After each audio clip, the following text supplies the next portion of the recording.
Oi pessoal, tudo bem? Olha só, hoje eu tô aqui para gravar o primeiro vídeo de 2024 e também para responder uma pergunta que foi feita aqui no canal do YouTube para mim pelo perfil @js3500, que está querendo saber se existe algum tipo de incompatibilidade na utilização de cremes que contenham óleos essenciais com o protetor solar na pele.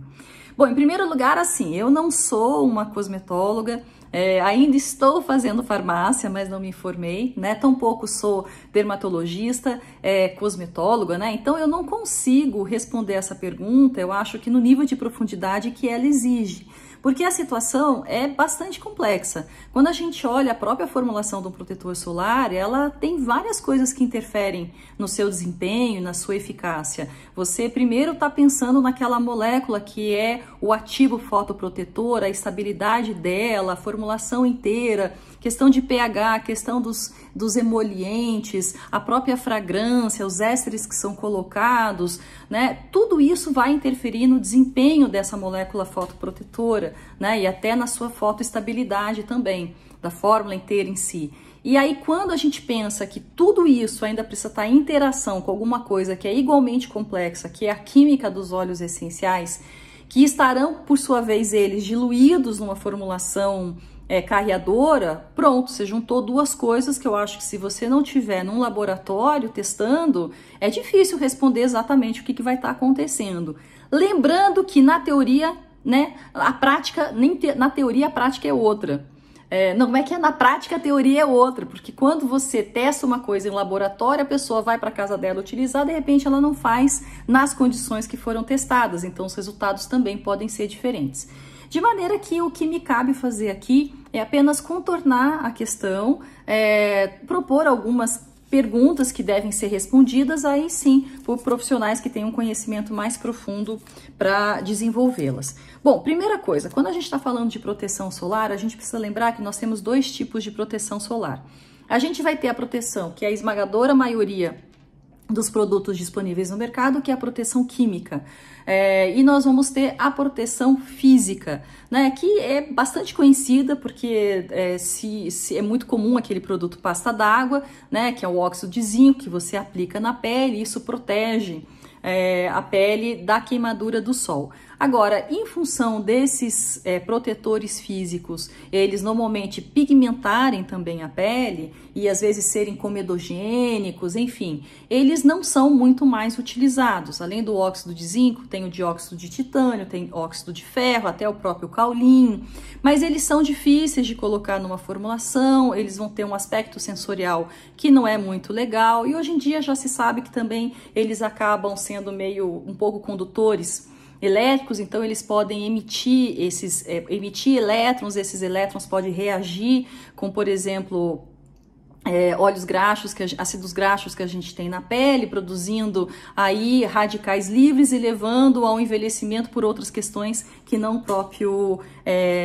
raio ultravioleta. Então, em função disso, esses protetores físicos não são muito utilizados e a gente utiliza na esmagadora maioria os protetores químicos. Quando a gente está falando dos protetores químicos, o que eles fazem é o seguinte: existe uma molécula dentro deles, que é o ativo fotoprotetor, que vai absorver essa energia do raio ultravioleta. Essa energia, de uma certa maneira, excita as ligações químicas daquela molécula, e essa molécula excitada consegue liberar essa energia de uma maneira que é menos prejudicial para a nossa pele. Então, absorve a energia UV, converte essa energia e libera ela de uma maneira mais inofensiva para a nossa pele. No caso dos protetores físicos, a energia ela bate na molécula, a molécula reflete e dispersa essa energia. Então, é um mecanismo físico e não químico de transformação, conversão dessa energia em alguma outra coisa menos prejudicial. Os protetores físicos precisam ficar por cima de tudo na pele, porque o raio ultravioleta tem que chegar primeiro nele para poder ser refletido e disperso. Então, por isso é que a última coisa que a gente aplica na pele é a tal da pasta branca. Nesse sentido, tudo que você aplicasse antes na tua pele, contanto que esse protetor físico fosse a última coisa que você aplica, não interferiria tanto. Agora, acontece justamente o contrário em relação aos protetores químicos. Os protetores químicos, eles não podem ser a última coisa que você aplica na pele, mas quase sempre é a primeira coisa que você aplica na pele, com a exceção dos cremes hidratantes. Então, quando a gente está falando de um protetor químico, a gente precisa que aquela química seja absorvida pela pele, porque precisa ficar lá para poder absorver os raios e aí depois convertê-los numa outra forma de energia. Então, se você chega, aplica o teu protetor solar e aí esse protetor solar não consegue passar para a tua pele, aí realmente nós teremos um problema de eficácia e desempenho desse protetor solar. Então, por isso é que quando a gente entra nos sites que orientam a utilização do protetor solar, tá muito claro como que a gente faz esse passo a passo. Se vai aplicar um creme hidratante na tua pele, primeiro você vai aplicar ele antes de tudo. Aí depois você vem com protetor solar. Espera um tempo, aí depois é que você vem com a tua maquiagem. Então, essa sequência é uma sequência que vai garantir que esse protetor solar ele possa de fato estar presente dentro das camadas superficiais da pele para desempenhar o seu papel de fotoproteção. Quando a gente está falando de um creme hidratante, o creme hidratante ele é uma formulação, certo? E nessa formulação normalmente existe uma fragrância. Quando essa fragrância ela é uma fragrância natural, nós estamos falando de óleos essenciais. Esses óleos essenciais, para comporem apenas uma fragrância de um cosmético hidratante, de um creme hidratante, uma loção hidratante que seja, eles estarão numa quantidade normalmente baixa. Agora, quando nós estivermos falando de óleos essenciais desempenhando uma ação dermatológica na pele, ou mesmo que eles estejam desempenhando, por exemplo, uma ação anti-inflamatória de um produto, uma pomada anti-inflamatória que será aplicado via pele, nós estamos falando numa quantidade maior de óleos essenciais. E o que a gente sabe é que os óleos essenciais são feitos por moléculas muito pequenas, muito lipossolúveis e que, portanto, têm a capacidade de penetrar na pele, permear as camadas mais profundas e finalmente ser absorvido na corrente sanguínea muito facilmente. Se a gente pega, por exemplo, um produto que é um medicamento fitoterápico anti-inflamatório tópico do tipo, como o Acheflan do laboratório Check, é do tipo um produto aromaterapêutico, né? Porque o ativo dele é óleo essencial de erva baleeira, a formulação ali está entregando para a gente 0,5% de óleo essencial, já com uma ação anti-inflamatória em nível muscular. Então, claro que 0,5% parece muito pouco, porque às vezes na aromaterapia a gente vai estar trabalhando por uma questão muscular, talvez até com 5%, mas a gente tem que lembrar que quando a gente aumenta a quantidade de óleo essencial, a gente também diminui a quantidade de tempo que a gente fica utilizando aquela formulação. E a gente também tem que lembrar que quanto mais óleo essencial, mais fácil daquelas moléculas alcançarem a corrente sanguínea. E aí existe uma coisa que é muito conhecida no comportamento dessas moléculas que compõem os óleos essenciais, que é o fato delas agirem como enhancer cutâneo. Enhancer é uma palavra em inglês que significa melhorar, promover, facilitar. O que eu estou dizendo aqui? Que as moléculas que estão presentes nos óleos essenciais têm a capacidade de carregar com elas as coisas das superfícies da pele para as camadas mais profundas. Então, aquilo que não teria a capacidade de penetrar na pele até ir para as camadas mais profundas com facilidade, na presença de determinadas moléculas que estão presentes nos óleos essenciais, acaba tendo. Isso aqui é o papel de enhancer cutâneo.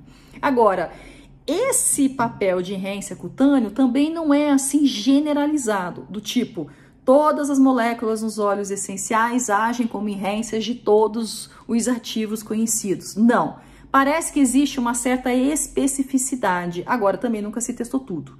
Então, a questão, como ela é difícil, a gente precisa partir meio que de um pressuposto generalizado de que podemos esperar, em teoria, que a aplicação de óleos essenciais junto com outras substâncias na pele possa facilitar a penetração e a permeação de algumas delas.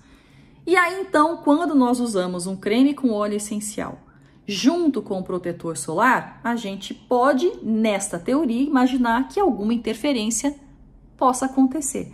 Se essa interferência será positiva ou será negativa, aí é que é bastante difícil de responder. né? Porque você teria que ir para uma condição de laboratório e tentar ficar testando lá todos os tipos de combinações que, nossa, acaba sendo uma análise combinatória aí para você poder abarcar tudo. Então você vai para as questões que são mais frequentes. Quando nós estamos falando num tipo de interferência no desempenho daquele protetor solar, essa interferência pode ser positiva e pode ser negativa. Ela será negativa se de alguma maneira ou de outra ela não permitir que aquela molécula fotoprotetora absorva e converta aquela energia numa coisa mais inofensiva. Ao mesmo tempo, a gente pode imaginar que essa interferência pode ser no sentido de trazer coisas para as camadas mais profundas da pele, daquela fórmula do protetor, que em tese nem deveria vir.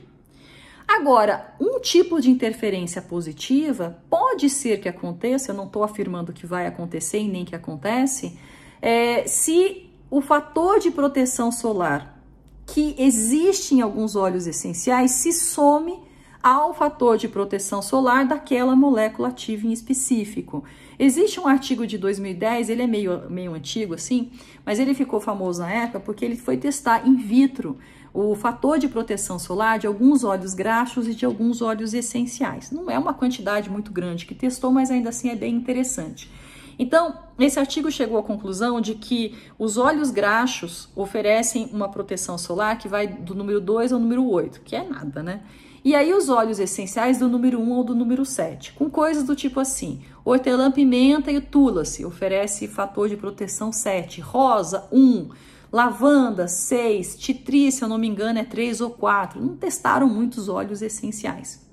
Então, um tipo de interferência que pode acontecer é de realmente você ter um tipo de soma de proteção solar pela utilização daquele óleo essencial numa fórmula junto com uma outra fórmula que você aplica depois, que é do protetor em si.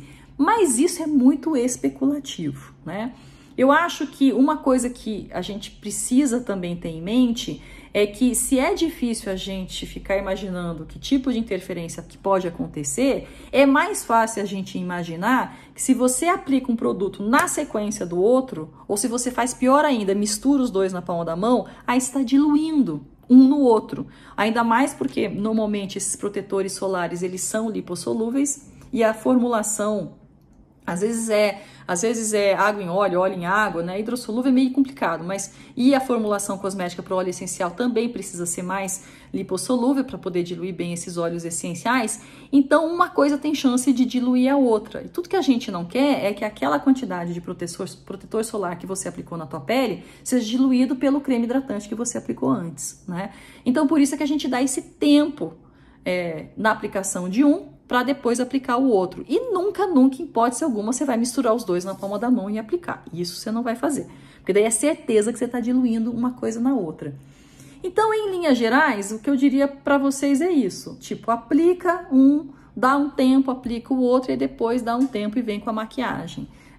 Eu tenho uma rotina que eu faço normalmente assim. Eu acordo de manhã, aí faço a minha higiene e já aplico o creme hidratante. O meu creme hidratante, ele tem óleos essenciais, mas é uma quantidade muito baixinha, né? Porque eu fico usando ele todo dia. E aí eu vou tomar café. Que eu fique lá os meus 10, 15 minutos tomando café, a hora que eu volto, aí é que eu aplico o protetor solar. Aí eu vou me trocar, e aí nessa de me trocar já vai aí uns 5 minutos, aí é que eu aplico a maquiagem, mas também a minha maquiagem é muito pouco. Eu só aplico um pó, rímel e lápis no olho, não faço mais nada.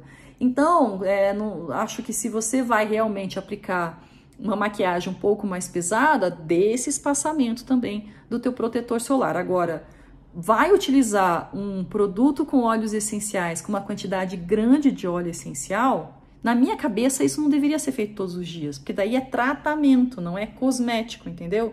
E aí, nesse caso, talvez você possa optar, como vai ter mais quantidade de óleo essencial, para usar esse produto apenas à noite, porque daí você não vai usar o protetor solar, ou então, de repente, você vai fazer aquele teu tratamento aromaterapêutico por 2, 3 meses, e nesse período você não usa o teu protetor solar. Uma coisa importante de ser dita: não dá para fazer protetor solar eficaz de forma caseira, tá? Mesmo que você opte pelos protetores físicos, é difícil a incorporação. Essa incorporação, ela pode estar a olho nu homogeneizada e microscopicamente está um horror. Então, não se faz protetor solar caseiro, não dá para você fazer uma coisa tão boa assim. Então, se você é do tipo neurótico com questão de fotoenvelhecimento na pele, você vai usar o teu protetor comprado em loja, né? Uma formulação industrializada. Aí, o que você vai se beneficiar dos óleos essenciais é no sentido do seu papel antioxidante. Porque qual que é o dano dos raios ultravioletas? É justamente a produção de radicais livres, que vão atacar componentes, né, constituintes da nossa pele. É aí, para combater esses radicais livres, se entram com substâncias antioxidantes. E essas substâncias antioxidantes estão na alimentação e estão nas coisas que a gente aplica na pele. Então, os óleos essenciais como antioxidantes no pós-sol, aí sim eles são bastante interessantes, né? E até dentro de uma formulação cosmética diária, eles também poderão desempenhar o seu papel antioxidante. Então, tu vai usar o teu protetor solar normal e aí chegou em casa, tomou teu banho e você entra com a tua formulação aromaterapêutica para ela cumprir esse papel benéfico de ser um antioxidante natural para a tua pele, junto com os óleos graxos, que também, quando são prensados a frio, vêm com várias substâncias que também são antioxidantes, né? Então, assim, não dá realmente para a gente confiar numa proteção caseira, fazendo apenas um produto com óleo graxo e óleos essenciais. E a formulação cosmética, usando essas moléculas químicas que faz uma proteção física da pele contra o UV, não rola em fazer em casa, não homogeneiza legal, não dá estabilidade, tem questão de pH que também é um problema. Então, os naturebas de plantão ou não usam protetor solar, né, nenhum, ou então paciência, não tem muito o que fazer, não usa e aí então fica apenas se valendo dos óleos essenciais no pós-sol, para tentar melhorar a pele com essa questão antioxidante dessas formulações que têm óleos essenciais. A gente tem que lembrar também que é importante tomar sol, né? Claro que de uma maneira adequada, né? Com cuidado, porque você precisa desse sol para poder fazer a vitamina D. Principalmente mulheres, tem muita importância também tomar sol, porque isso interfere também na estabilidade hormonal. Então, não é assim, não tome sol de modo nenhum, mas a gente precisa aprender a tomar sol. E aqui no Brasil não é difícil a gente estar tomando sol, né? Agora, lembre que se quer uma proteção eficaz, não vai ter como fugir desses protetores solares. Agora, hoje em dia, a cosmetologia está evoluindo bastante, já tem moléculas que são um pouco mais seguras. Às vezes o problema do protetor solar que falam muito não é na própria molécula fotoprotetora, mas são nos recipientes, né, o veículo né, para essa molécula, e aí você tem várias questões, enfim, não quero entrar nessa onda não, porque cosmetologia é um assunto que gera muito estresse em comentários. E para falar bem a verdade, não é a coisa que eu mais amo na aromaterapia. Tanto que na formação da Casa Mai, a parte de aromaterapia para pele é terceirizada para outros professores, porque o que eu gosto mesmo é mais da parte assim, não cosmética dos óleos essenciais. Mas espere então, JS 3500, que me mandou a pergunta, que o assunto aqui esteja delineado, mas se você quiser alguma coisa em profundidade, então converse com um cosmetólogo, com um profissional da dermatologia, ou então dá uma ligada lá no 0800 da empresa que produz o protetor solar que você utiliza, e aí você faz a seguinte pergunta: eu estou utilizando um perfume, eu estou utilizando um creme que a fragrância é natural, é feita com óleos essenciais, posso usar? Mas não fica dizendo que você está fazendo aromaterapia, que o povo nem sabe o que é, mas diz que você está usando uma fragrância natural no teu creme e se dá interferência. Aí tem chance do farmacêutico que ajuda lá no 0800 saber do que se trata e responder direito para você, tá bom? Beijo, até mais!